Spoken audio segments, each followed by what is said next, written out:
Hello बच्चों, एक बार फिर से सभी को नमस्कार। देखिए उदाहरण नंबर 4 हम करने जा रहे हैं।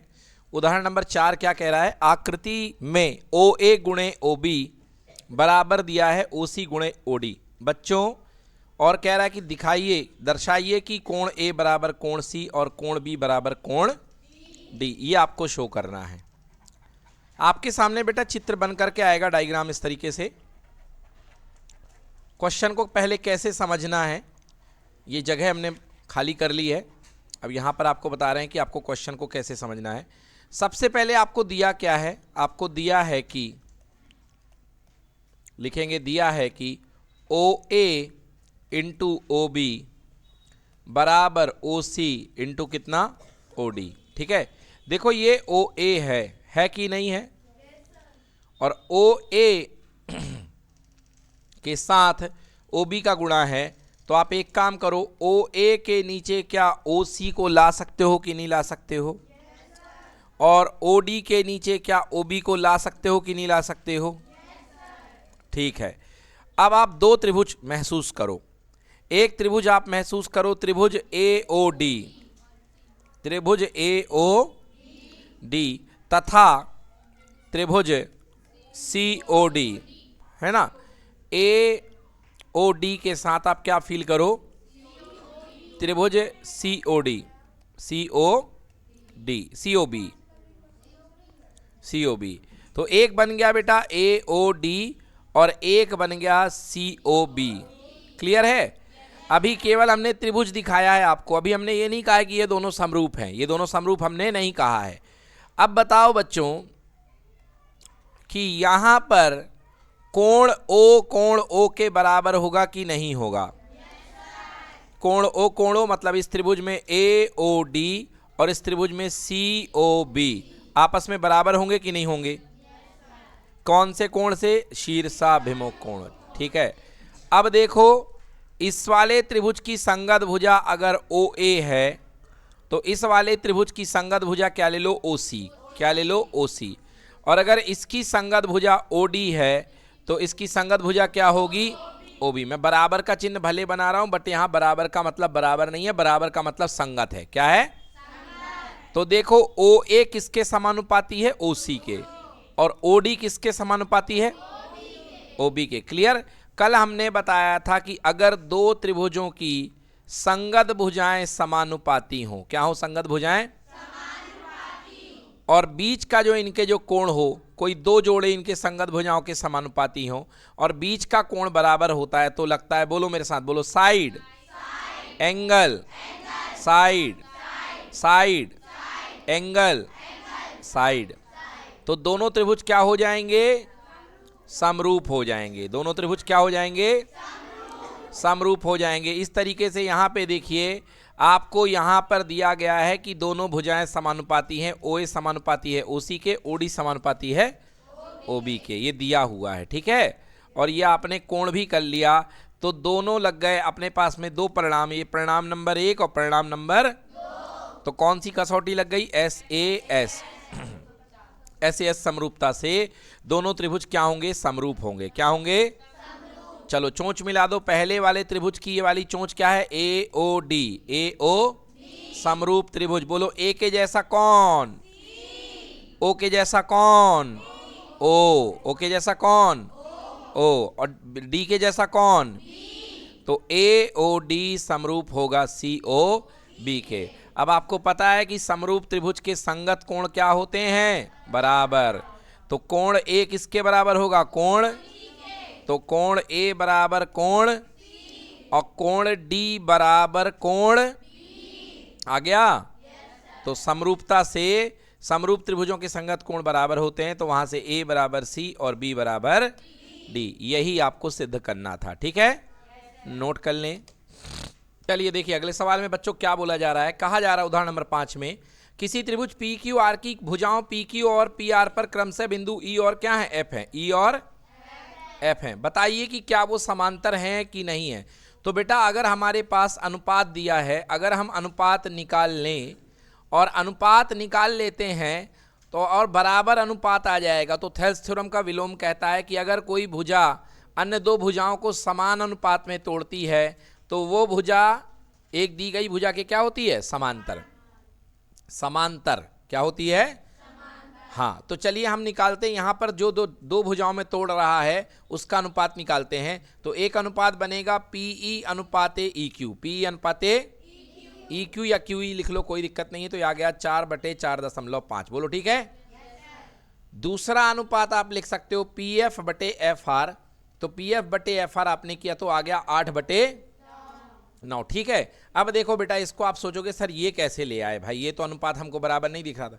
क्या आप 8 को 4 × 2 लिख सकते हो? क्या 9 को 4.5 का 2 गुना लिख सकते हो? 2 से 2 क्या हो गया? तो ये अनुपात भी कितना आ गया? 4/4.5। तो ऊपर वाला भी यही आ रहा और नीचे वाला भी।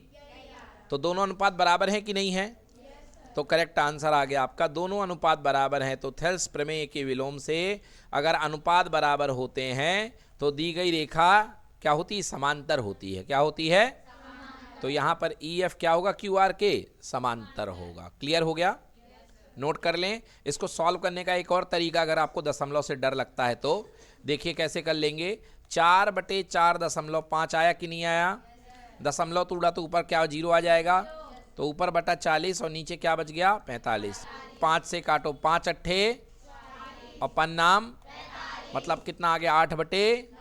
तो पहला अनुपात आ गया 8/9 और दूसरा खुद ब खुद दिख रहा है 8/9।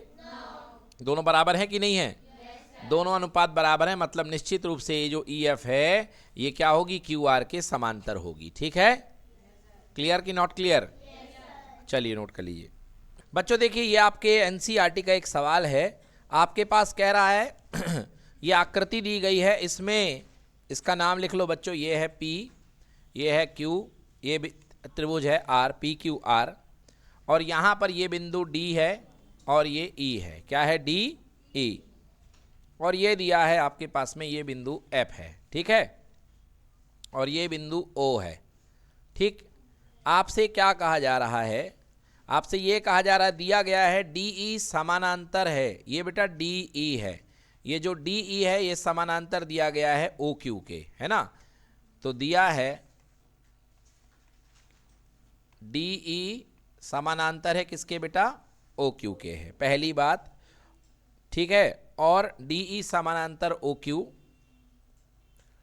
एंड इसके साथ EF जो है, EF समानांतर QR, EF समानांतर QR दिखाना है, और साथ ही साथ DF समानांतर OR तथा DF समानांतर है OR के। ठीक है।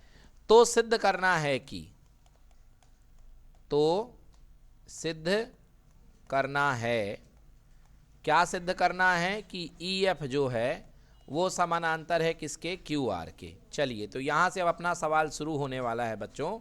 इतनी चीज़ें हमको दी गई हैं और हमको EF QR के समानांतर सिद्ध करना है। बोलो ठीक बात?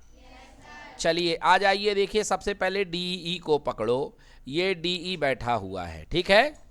और ये DE किसके समानांतर है? OQ के। किसके समानांतर है? तो देखिए हम उठा रहे हैं यहाँ पे, हल कर रहे हैं क्योंकि ये सवाल है हल।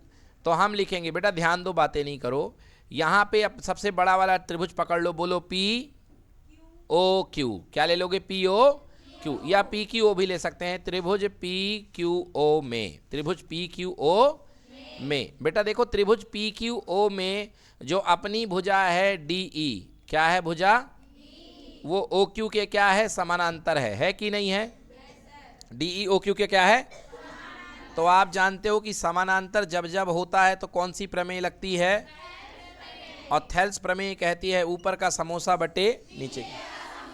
तो यहाँ पर ऊपर का समोसा है PE, है कि नहीं है? और नीचे का समोसा है EQ। PE बटे बराबर PD बटे या DP बटे DO। हाँ या ना? DP बटे DO होगा कि नहीं होगा? ये बीच वाले डंडों को मत देखो, केवल आप देखो इसको और इनको। समझ में आ गया अब? तो ये ऊपर का समोसा बटे नीचे का समोसा बराबर ऊपर का समोसा बटे समीकरण नंबर 1 हो गया। अब दूसरे वाले त्रिभुज में आ जाओ बेटा, त्रिभुज POR में। त्रिभुज POR में, त्रिभुज POR में ये देखो बेटा, ये जो DF है क्या है, ये किसके समांतर है, OR के। तो DF जो है अपना वो समांतर है OR के। तो क्या फिर से थेल्स थ्योरम लगाने का मौका है? बिल्कुल। तो हम फिर से लगाएंगे थेल्स प्रमेय से। हम लिख सकते हैं थेल्स प्रमेय से, चलिए बनाइए, PD बटे DO। क्या बन गया? PD बटे बराबर होगा PF बटे FR। होगा कि नहीं होगा? तो मैं लिख सकता हूं PF बटे FR बराबर PD बटे का क्या, DO। समीकरण नंबर 2। अब आप 1 और 2 को अच्छे से देखिए, क्या इनके दाएं दाएं पक्ष बराबर हैं कि नहीं है? तो समीकरण 1 तथा 2 से, समीकरण 1 तथा 2 से जब दोनों के दाएं पक्ष बराबर हैं तो बाएं पक्ष भी क्या होंगे? तो बाएं पक्ष भी बराबर होंगे, अर्थात PE बटे EQ, PE बटे EQ बराबर PF बटे FR। बोलिए हाँ या ना? PF बटे FR। अब आप ये बीच की डंडी को छोड़ करके केवल इन चीज़ों को देखिए जिन पे मैं हरा कलर चला रहा हूँ। PE बटे EQ बराबर PF बटे F, मतलब इन भुजाओं का अनुपात बराबर होगा। तो आपको पता है अगर ये बराबर होता है, अनुपात समानुपाती होते हैं, तो ये जो बीच की लाइनें होती हैं आपस में क्या होती हैं? समांतर होती हैं। क्या होती हैं? इस तो लिखेंगे यहाँ पर, तो थेल्स प्रमेय के विलोम से। किसके विलोम से? हाँ, क्योंकि यहाँ पर हमको थेल्स का स्टेटमेंट मिल गया। अब अगर थेल्स का स्टेटमेंट दिया है तो इसका विलोम निकलेगा। क्या निकलेगा? तो थेल्स प्रमेय के विलोम से अगर हमारे पास ये भुजाएं अनुपातिक हैं तो इनको बांटने वाली भुजाएं क्या होंगी? समांतर। तो भैया इनको बांटने वाली भुजा है EF। क्या है? तो EF जो होगी वो समांतर होगी किसके? QR के। किसके समांतर? क्या यही सिद्ध करना था? और यही सिद्ध हो गया।